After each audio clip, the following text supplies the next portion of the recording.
Assalamualaikum warahmatullahi wabarakatuh. Innal hamdalillah nahmaduhu wa nasta'inuhu wa nastaghfiruh wa na'udzu billahi min shururi anfusina wa sayyiati a'malina. May yahdihillahu fala mudilla lah wa may yudlilhu fala hadiya lah. Asyhadu an la ilaha illallah wahdahu la syarika lah wa asyhadu anna Muhammadan abduhu wa rasuluh. La nabiyya wa la rasula ba'dah. Qala Allahu azza wa jalla, ya ayyuhalladzina amanu taqullaha haqqa tuqatih wa la tamutunna illa wa antum muslimun. Ya ayyuhan nasu taqu rabbakumul ladzi khalaqakum min nafsin wahidah wa khalaqa minha zawjaha wa batha minhuma rijalan katsiran wa nisaa'a. Wattaqullaha alladzi tasaaluna bihi wal arham. Innallaha kana 'alaikum raqiba. Ya ayyuhalladzina amanu taqullaha wa qulu qawlan sadida. Yuslih lakum a'malakum wa yaghfir lakum dhunubakum. Wa may yuti'allaha wa rasulahu faqad faza fawzan 'azima. Fa inna asdaqal hadithi kitabullah. Wa khairal hadi hadi Muhammadin sallallahu alaihi wasallam. Wa syarral umuri muhdatsatuha. Wa kullu muhdatsatin bid'ah. Wa kullu bid'atin dhalalah wa kullu dhalalatin finnar. Ma'asyiral muslimin, ikhwatal iman, para pemirsa Salam TV yang semoga Allah Subhanahu wa taala senantiasa memberikan kasih sayangnya kepada kita. Kita bersyukur kepada Allah Subhanahu wa taala dengan selalu berupaya memuji Allah dalam setiap keadaan kita. Mensyukuri nikmat Allah dengan mengucapkan alhamdulillah. Mensyukuri nikmat Allah dengan melaksanakan ketaatan kepada Allah Subhanahu wa taala dalam rangka menggunakan kenikmatan yang Allah berikan kepada kita. Kullu ni'matin la tuqarribu min Allah azza wa jalla fahiya baliyah.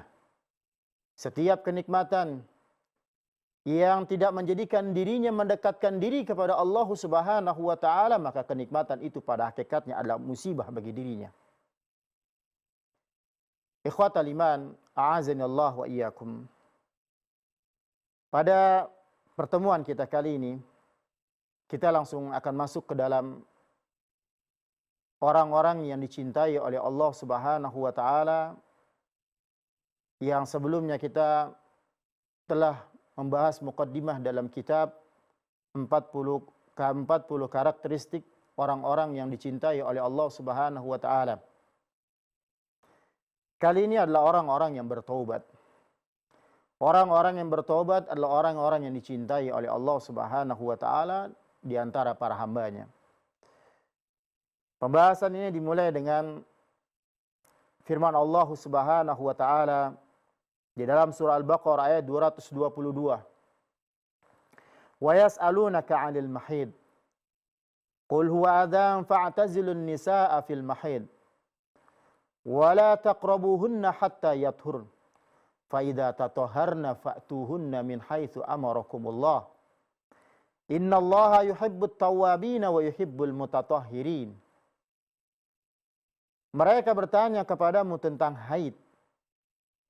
Katakanlah, haid itu adalah kotoran. Oleh sebab itu hendaklah kamu menjauhkan diri dari wanita di masa haidnya. Dan janganlah kamu mendekati mereka hingga mereka suci. Apabila mereka telah suci, maka campurilah mereka di tempat yang diperintahkan Allah Subhanahu wa taala kepadamu. Sesungguhnya Allah menyukai orang-orang yang bertaubat dan mencintai orang-orang yang mensucikan diri. Di dalam ayat ini Allah memberitahukan kepada kita bahwasannya para sahabat bertanya kepada Rasulullah sallallahu alaihi wasallam. Kemudian Allah menurunkan wahyu, memberikan jawaban dari pertanyaan yang diajukan oleh para sahabat. Ini menjadi perhatian bagi kita bahwasannya para sahabat adalah merupakan kelompok orang-orang yang beriman. Para sahabat adalah orang-orang yang mempunyai kedudukan yang mulia di sisi Allah Subhanahu wa taala. Karena atau sebab mereka kita mengetahui pada zaman ini apa perkara-perkara yang dicintai oleh Allah Subhanahu wa taala dan apa saja perkara yang dimurkai oleh Allah Rabbul Izzati wal Jalala. Di dalam ayat ini, dalam surah Al-Baqarah ayat 222 ini, ada dua pembahasan yang disebutkan dalam ayat ini yang menjadi pembicaraan kita pada kali ini. Yang pertama adalah berkaitan dengan perkara haid. Kemudian yang kedua adalah berkaitan dengan taubat. Di antara faedah yang bisa diambil dari ayat ini yang berkaitan dengan haid, di antaranya adalah diwajibkan untuk mengungkapkan sesuatu yang tabu. Mengungkapkan sesuatu yang dia dilarang dengan menggunakan lafaz yang terbaik. Menggunakan kata-kata yang baik tanpa menodai etika malu.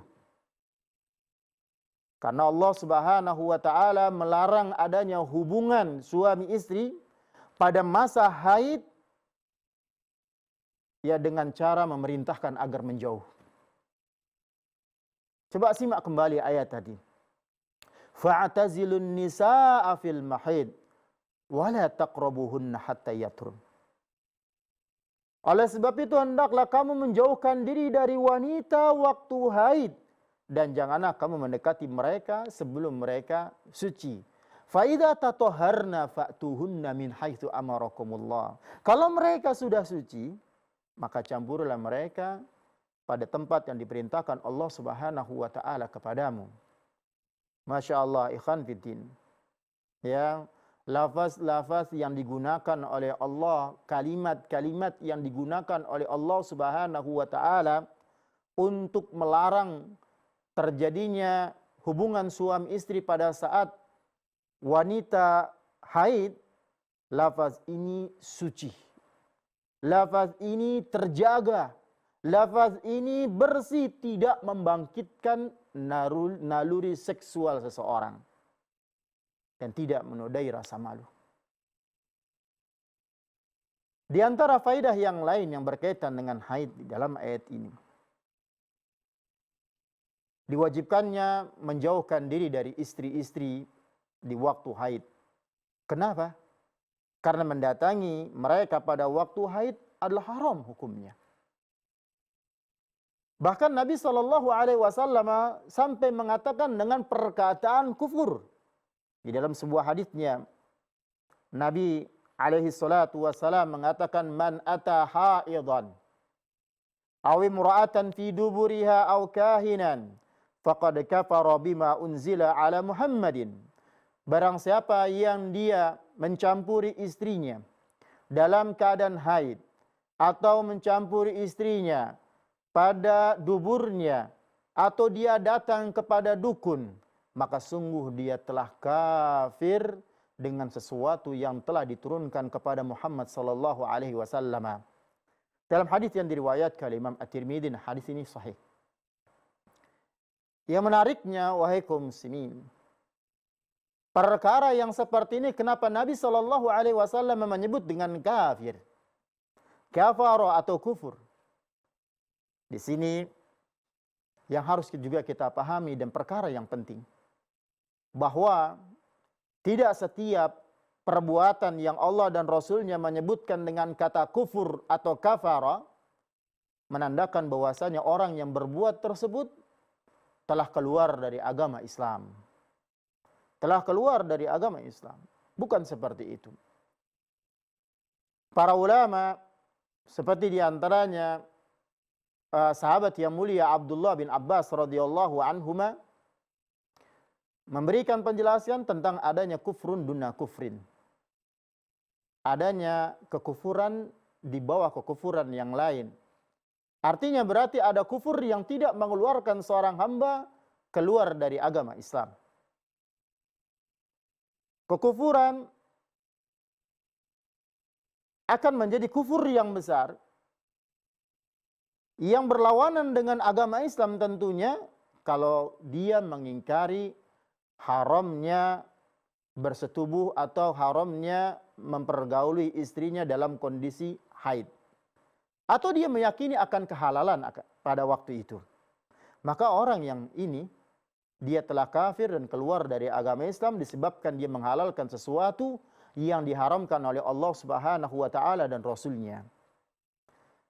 Namun barang siapa yang dia mempergauli istrinya dalam kondisi haid, tetapi orang tersebut tidak meyakini akan kehalalannya, atau dalam artian dia meyakini akan keharaman perbuatannya tersebut, maka dia tidak kafir keluar dari agama Islam.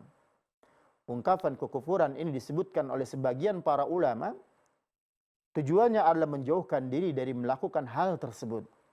Tujuannya adalah menumbuhkan rasa takut pada dirinya untuk melakukan perbuatan tersebut. Ikhwatal iman, rahimani wa rahimakumullah. Keadaan setiap orang yang menghalalkan hal-hal yang diharamkan harus dibedakan antara orang yang menghalalkan dengan hatinya dan orang yang menghalalkan dengan mengerjakannya. Tetapi dia masih meyakini dengan hatinya keharamannya. Ikhwatal iman, rahimani wa rahimakumullah. Siapa saja yang terkalahkan oleh hawa nafsunya yang menyuruhnya untuk melakukan perbuatan yang diharamkan dalam perkara ini, maka diwajibkan baginya untuk membayar kafarat. Seorang yang terdorong atau terkalahkan oleh hawa nafsunya hingga dia melakukan perbuatan yang Allah haramkan dalam perkara ini adalah mempergauli istrinya dalam masa haidnya, maka wajib baginya untuk membayar kafarah, tebusan. Namun pembayaran kafaratnya itu berbeda-beda ditinjau dengan kapan atau waktu dia melakukan perbuatan tersebut. Apakah pada awal hari haid, ataukah pada pertengahan hari haid yang dimana ketika sedang banyaknya darah haid, ataukah di penghujung masa haid? Dalam kondisi ini Nabi sallallahu alaihi wasallam bersabda di dalam hadis dari Abdullah bin Abbas radhiyallahu anhuma berkenaan dengan orang yang menyetubuhi istrinya yang sedang dalam keadaan haid. Nabi mengatakan yatasaddaqu bidinarin au binisfi dinarin. Hendaklah dia bersedekah dengan 1 dinar atau dengan setengah dinar. Hingga disebutkan oleh Syekh Abdul Azim Al-Badawi dalam kitab ini, beliau menyebutkan jikalau perbuatannya itu terjadi pada awal-awal masa haid dan di pertengahan masa haid, yang pada saat itu darah sedang banyak yang mengalir, maka kafarahnya adalah 1 dinar. Adapun di mengakhiri masa haidnya, maka ketika itu kafarahnya adalah setengah dinar. Dikuatkan dengan riwayat yang lain, idza asabaha fi awwalid dam fadinarun wa idza asabaha fi inqita'id dam fanisfu dinar. Apabila dia menyenggamainya, mempergaulinya pada awal mengalirnya darah, maka dia harus membayar 1 dinar. Sedangkan apabila mempergaulinya pada waktu berhentinya darah, maka dia harus membayar setengah dinar. Dalam hadis yang diriwayatkan oleh Imam Abu Daud dan dinyatakan sahih. Di antara faidah yang lain dari ayat yang menjadi pembahasan, dan di awal sudah kita sebutkan tadi ayat tersebut, surah Al-Baqarah ayat 222, faidah yang berkaitan dengan haid adalah seorang suami diperbolehkan untuk bersenang-senang. Diperbolehkan untuk melakukan segala sesuatu dengan istrinya yang sedang haid, kecuali perbuatan mempergauli istrinya, ya, atau menyetubuhi istrinya. Di antara faidah yang lainnya, menjauhi istri yang sedang haid itu terus menerus sampai ya istri mandi, bersuci dari haidnya. Wala taqrabuhunna hatta yathurna. Dan janganlah kamu mendekatinya sampai atau sehingga mereka suci. Faida tatoharna, apabila mereka telah suci, berarti artinya sudah mandi. Terputus dari darah atau berhenti darah haid, kemudian mereka mandi, maka pada waktu itu fa'tuhunna min haitsu amarakumullah. Maka dibolehkan, maka campurilah mereka di tempat yang diperintahkan Allah kepadamu. Kaum muslimin rahimani wa rahimakumullah. Hal yang juga harus diketahui oleh suami istri, bahwa di antara adab di dalam bergaul atau menggauli suami istri, ya terjadi bersetubuh antara suami istri. Hal yang harus diketahui dan juga wajib diketahui bahwa ini harus dirahasiakan. Tidak boleh disebarkan. Apapun yang terjadi di atas ranjang mereka tidak boleh disebarkan dan tidak boleh dibicarakan kepada orang lain. Di dalam sebuah hadis dari Asma binti Yazid, bahwasanya suatu ketika dia berjumpa atau bersama Nabi sallallahu alaihi wasallam, sedangkan laki-laki dan perempuan sedang duduk. Lalu beliau bersabda, "La'alla rajulan yaqulu ma fa'alahu bi ahlihi wa la'alla imra'atan tukhbiru bima fa'alathu ma'a zawjiha." Mungkin ada seseorang lelaki yang mengatakan sesuatu yang telah dia lakukan bersama istrinya, dan seorang istri memberitahukan sesuatu yang telah dia kerjakan bersama suaminya.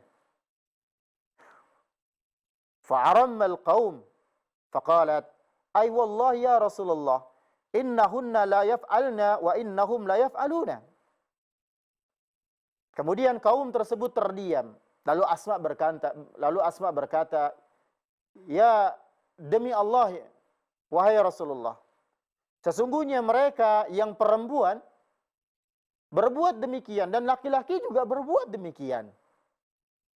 Lalu beliau sallallahu alaihi wasallam bersabda, "La taf'alu fa innama mithlu dzalika kamathali syaitani laqiya syaitanatan fit tariqi faghashiyaha wan nasu yanzurun." Janganlah kalian berbuat seperti itu. Karena yang demikian itu seperti syaitan laki-laki yang bertemu di jalan dengan syaitan perempuan, lalu bersetubuhlah dengannya, sedangkan manusia ketika itu melihatnya. Perumpamaan yang diberikan oleh Nabi sallallahu alaihi wasallam. Itu di antara faidah-faidah yang dapat kita ambil dari ayat yang telah kita bacakan di awal tadi. Kaum muslimin rahimani wa rahimakumullah. Lalu apa hubungannya dengan judul pembahasan kita, itu orang-orang yang bertobat, di antara karakter yang Allah Subhanahu wa taala cintai? Di ayat berbicara dengan ayat tentang haid. Ini memiliki hubungan dengan kelemahan yang dimiliki oleh manusia, terkhususnya kaum lelaki. Ketika nafsu selalu memerintahkannya untuk berbuat kejelekan, hingga lelaki melabrak larangan Allah Subhanahu wa taala dan perkara ini, dan begitu juga wanita, karena lemahnya mereka dalam permasalahan yang seperti ini, permasalahan di dalam hubungan suami istri, mengharuskan mereka untuk bertaubat kepada Allah Subhanahu wa taala. Nabi sallallahu alaihi wasallam mengatakan, "Ma taraktu ba'di fitnatan adarru 'ala rijali minan nisa." Ya. Tidaklah ada yang kutinggalkan setelahku sebuah fitnah yang lebih mudarat menimpa lelaki dari wanita. Enggak ada yang melebihi daripada itu. fitnah bagi lelaki. Fitnah wanita. Begitu juga berkaitan dengan rumah tangga. Menyebabkan seseorang dia tidak sanggup untuk menyelesaikan permasalahan rumah tangga sesuai dengan apa yang diinginkan oleh Allah Subhanahu wa taala dan Rasul-Nya. Padahal Nabi sallallahu alaihi wasallam mengatakan khairukum li ahlihi wa ana khairukum li ahlihi. Sebaik-baik kalian adalah orang yang paling baik terhadap keluarganya dan aku adalah orang yang terbaik di antara kalian terhadap keluargaku. Ikhwatal iman, a'azani Allah wa iyyakum. Jadi ungkapan atau firman Allah Subhanahu wa taala di awal kalimat di awal ayat ini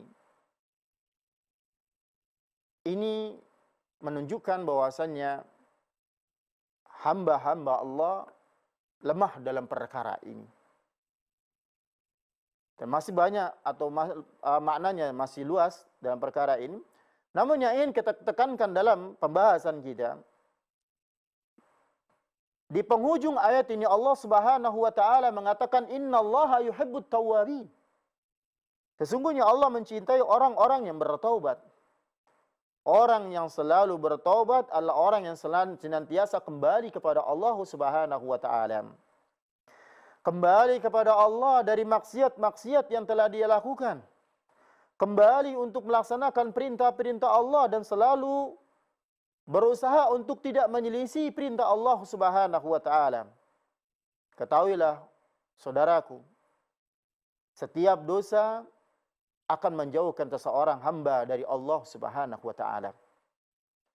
Setiap dosa yang dilakukan oleh seorang hamba, dia akan memutuskan hubungannya dengan Rabb-Nya.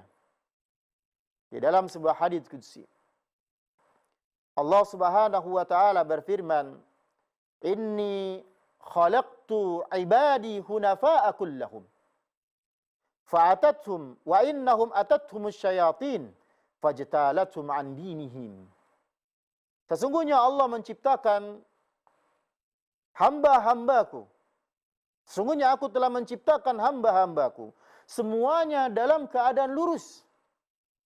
Namun syaitan datang kepada mereka dan membelokkan mereka dari agama mereka. Membuat mereka tergelincir dari agama mereka. Dalam hadis yang diriwayatkan oleh Imam Muslim. Sedangkan orang yang dikatakan sebagai orang yang selamat adalah orang yang apabila dia tersesat, dia kembali kepada Allah Subhanahu wa taala. Jika dia berdosa, dia bertaubat kepada Allah Subhanahu wa taala.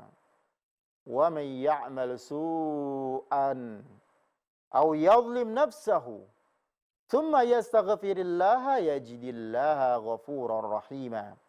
Dan barang siapa yang mengerjakan kejahatan dan dia menganiaya dirinya sendiri, kemudian dia memohon kepada Allah Subhanahu wa taala, niscaya dia akan mendapati Allah adalah Maha Pengampun lagi Maha Penyayang. Walladzina idza fa'alu fahishatan aw zalamu anfusahum dzakarullaha fastaghfaru lidzunubihim wa man yaghfiru dzunuba illa Allah wa lam yusirru ala ma fa'alu wa hum ya'lamun. Dan juga orang-orang yang apabila mengerjakan perbuatan keji dan menganiaya dirinya sendiri, niscaya mereka akan ingat kepada Allah Subhanahu wa taala dan mohon ampun kepada Allah atas dosa yang telah mereka lakukan. Siapakah lagi yang dapat mengampuni dosa selain daripada Allah? Dan mereka tidak meneruskan perbuatan kejinya itu, sedangkan mereka mengetahui. Ikhwatal iman, a'azani Allah wa iyyakum. Bertaubat setelah berbuat dosa adalah wajib dilakukan dengan sesegera mungkin. Mubadarah bitaubah. Tidak boleh dinanti-nantikan. Tidak boleh ditakhirkan. Sebagaimana Allah berfirman dalam surah An-Nisa ayat 17. Innama taubatu 'ala Allahi lilladzina ya'maluna as-su'a bijahalah thumma yatubuna min qarib faulaika yatubullahu 'alaihim Wa kana Allahu aliman hakima. Sesungguhnya taubat di sisi Allah hanyalah taubat bagi orang-orang yang mengerjakan kejahatan lantaran kejahilan yang ada pada dirinya. Yang kemudian mereka bertaubat dengan segera, maka mereka itulah yang taubatnya diterima oleh Allah Subhanahu wa taala, dan Allah Maha mengetahui lagi Maha bijaksana. Maksud dari ayat ini adalah setelah melakukan kesalahan, hendaklah mereka menyesali perbuatannya. Hendaklah mereka menghapus bekas-bekasnya dengan berbuat kebaikan setelahnya. Sebelum titik-titik hitam memenuhi di hatinya sehingga sulit baginya untuk dihapus. Karena itu Nabi SAW mengatakan, wa atbi'is sayyi'atal hasanata tamhuha. Ikutilah, iringilah keburukan dengan kebaikan. Pasti kebaikan itu akan dapat menghapusnya. Luqman berkata kepada putranya, ya bunayya, wahai anakku, janganlah kamu mengakhir-akhirkan taubat. Karena kematian itu akan datang dengan tiba-tiba. Barang siapa yang tidak bersegera untuk bertaubat, dengan mengulur-ngulur waktunya, dengan menanti-nantikan, maka dia berada pada dua bahaya yang besar.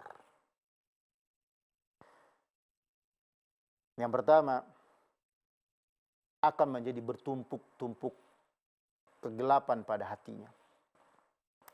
Disebabkan kemaksiatan yang dia lakukan, hingga kotoran atau titik-titik hitam berada dalam hatinya menjadi banyak, lalu sehingga dia menjadi sebuah kotoran dan menjadi sebuah tabiat yang tidak dapat dihapus. Yang kedua, bahayanya adalah segera terkena penyakit.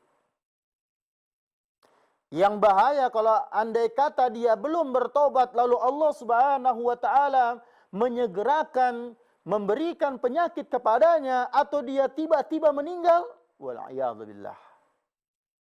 Wal'iyadzubillah. Kita berlindung kepada Allah Subhanahu wa taala dalam kondisi seperti ini.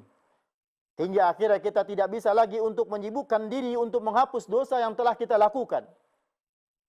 Karena itu dikatakan bahwa kebanyakan teriakan-teriakan yang diungkapkan oleh penghuni neraka adalah dengan mengatakan betapa ruginya kami akibat menanti-nanti untuk bertaubat.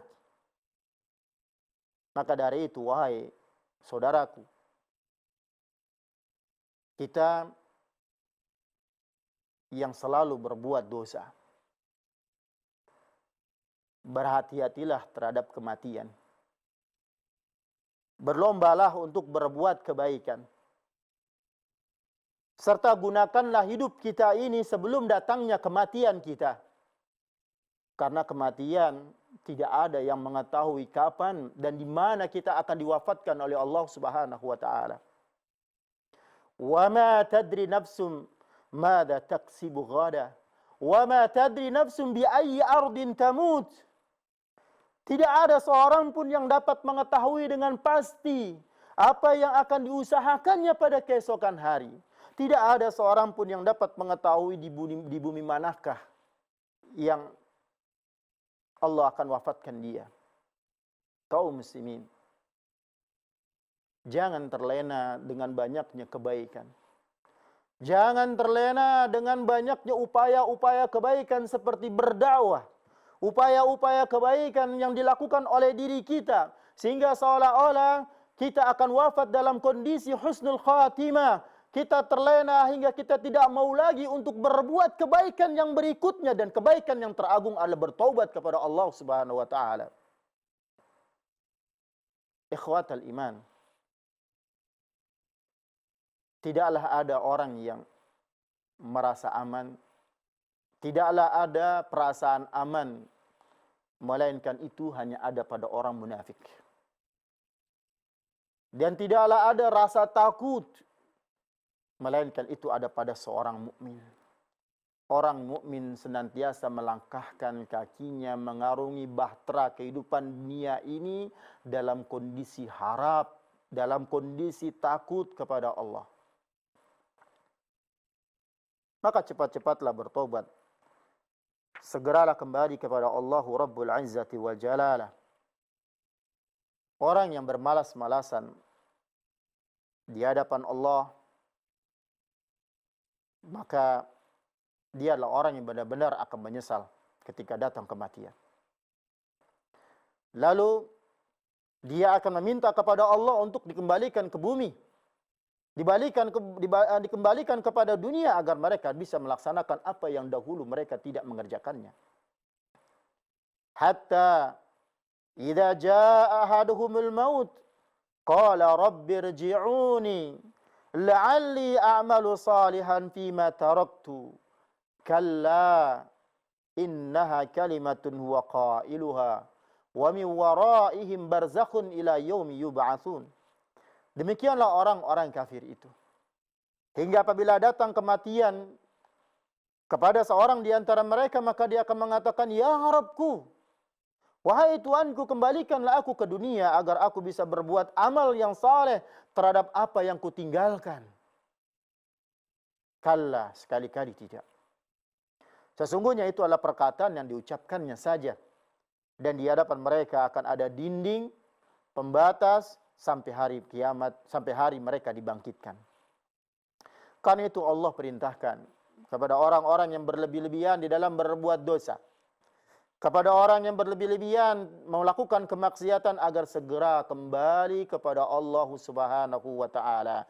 Segera untuk menyesali perbuatan mereka. Wa anibu ila rabbikum wa aslimu lah min qabli an ya'tiyakumul 'adzabu tsumma la tunsarun.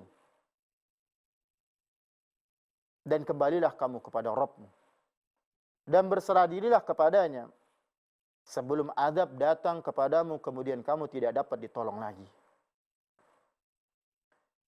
Kaum muslimin, sesungguhnya Allah memberikan rasa gembira kepada hamba-hambanya dengan membukakan pintu taubat. Serta Allah melarang seseorang untuk berputus asa. Berputus asa dari rahmat Allah Subhanahu wa taala. Berputus asa dari ampunan Allah Subhanahu wa taala. Kaum muslimin, kebaikan sebesar apapun yang kita miliki, mudah bagi Allah untuk menjadikannya haba'an mansura. Nabi SAW pernah bersabda,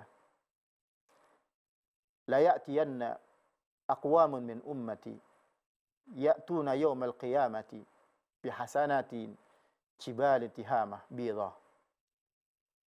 Sungguh akan datang suatu kaum dari umatku atau orang-orang dari umatku datang pada hari kiamat dengan membawa kebaikan-kebaikan sebesar gunung Tihama atau sebanyak seperti gunung Tihama yang putih. Fayaj'aluha Allahu haba'an mansura. Namun Allah menjadikan dia seperti debu yang berterbangan.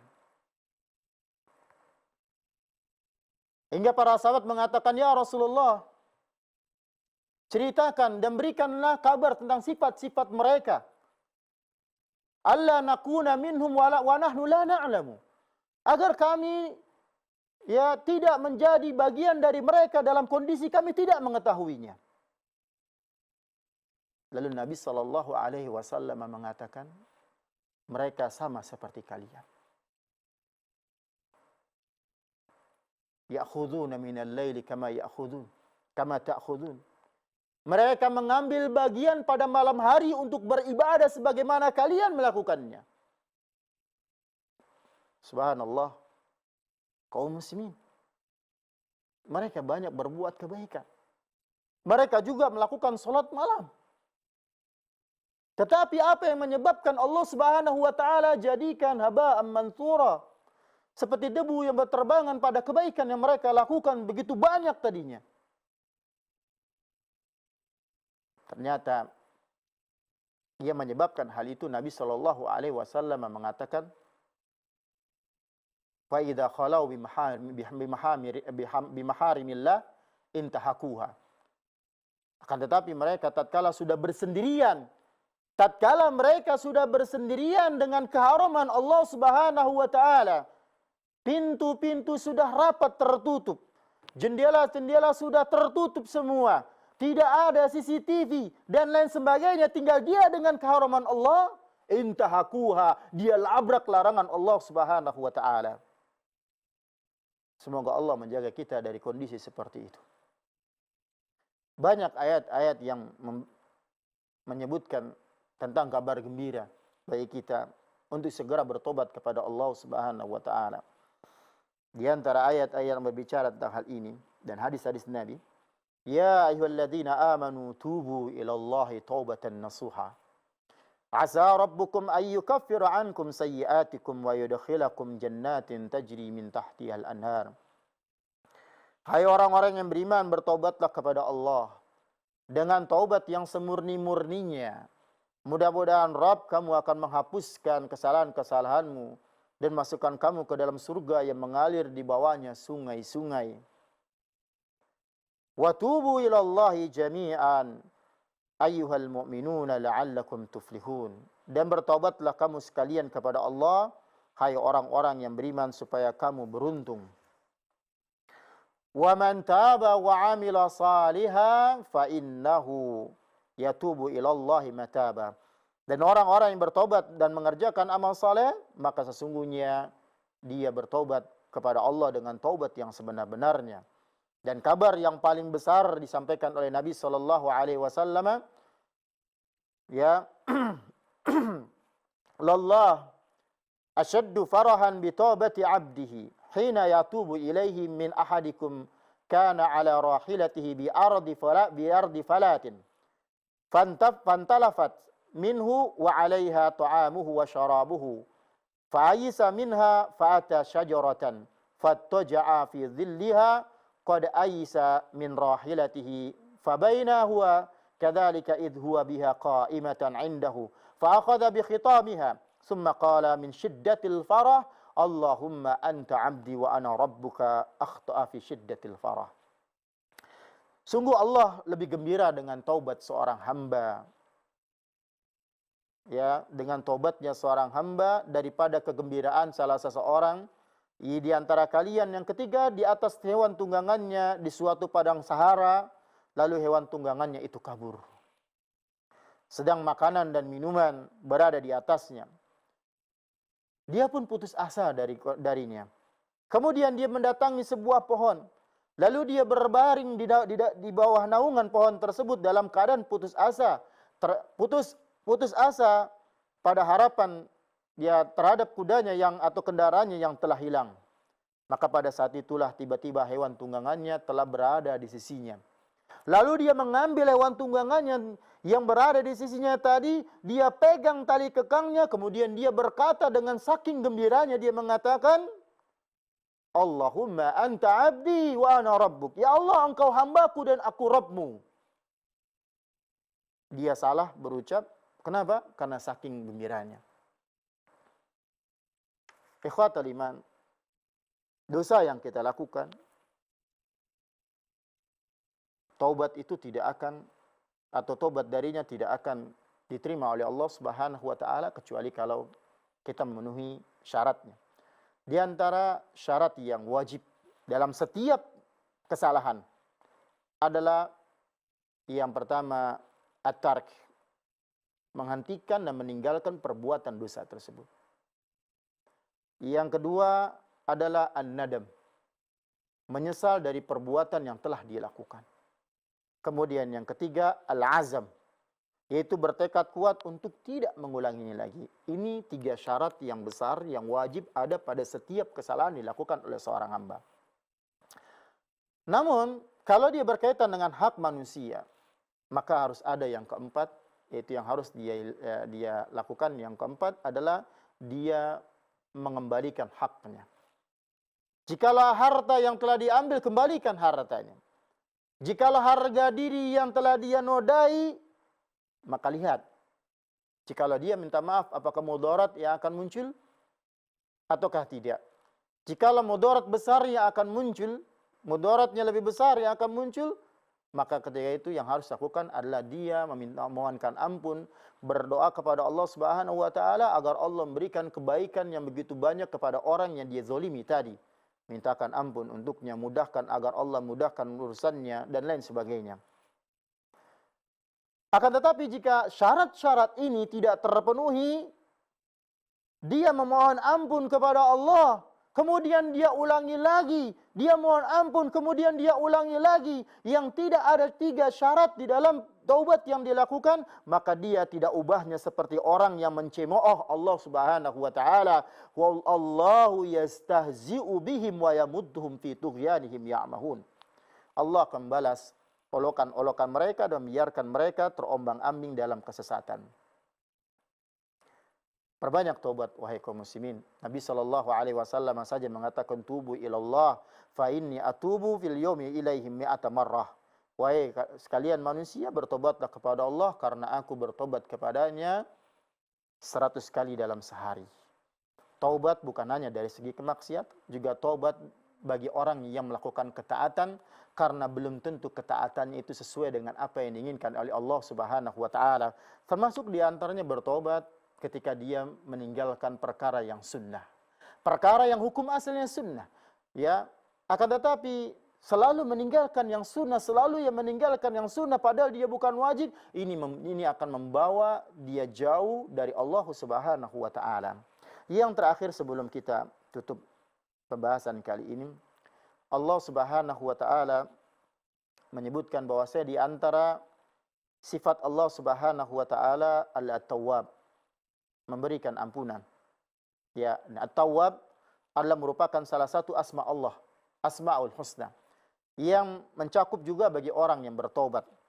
Jika digunakan kepada seorang hamba, maka maknanya berarti dia banyak kembali kepada Allah Subhanahu wa taala dengan bertobat. Namun jika ini dikaitkan dengan Allah Subhanahu wa taala, maka maknanya adalah yang menerima taubat hambanya.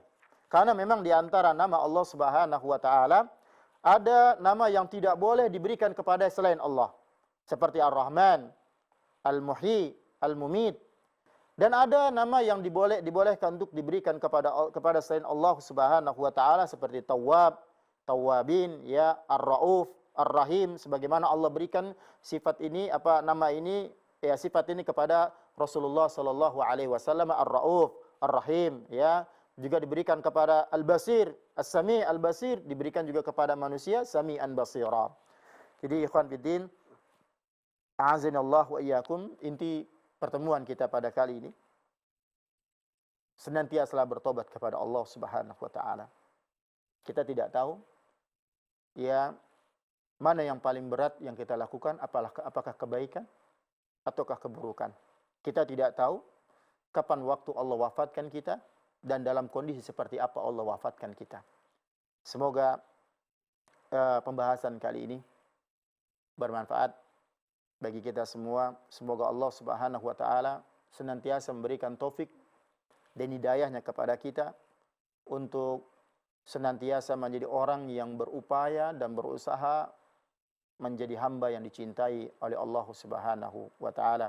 Demikian, wa sallallahu wa sallama ala Muhammadin wa ala alihi wa sahbihi wa man tabi'ahum bi ihsanin ila yaumiddin. Subhanakallahumma bihamdika asyhadu an la ilaha illa anta astaghfiruka wa atubu ilaik. Wassalamu alaikum warahmatullahi wabarakatuh.